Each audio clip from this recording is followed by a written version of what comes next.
Ito naman po ay para sa mga agent. Punta kayo ng coins trading nyo, top up, click nyo yung USDT, tas lalabas dyan yung link. I-copy nyo po yung link. Ayan, click nyo yung copy, ulit-ulit. Tapos, punta kayo ng points. Lalabas yung withdraw now, click nyo yung withdraw now, at lalabas yung arrow na yan. Click nyo yung view, tas lalabas yung password, ilagay yung password nyo. At pag meron nakalagay na ibang link dyan, X nyo lang.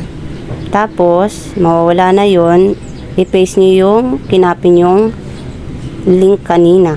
And then, submit. Pag na-bind successfully na, click withdraw now.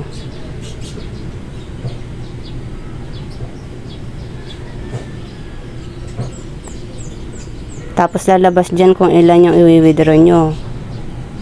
Pag 100,000, 10 ang ilalagay nyo. Pag 200,000, lalagay nyo 20.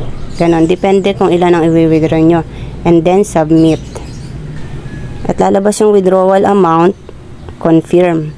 Yan naman yung exchange quantity. Tapos, exchange coins nyo na.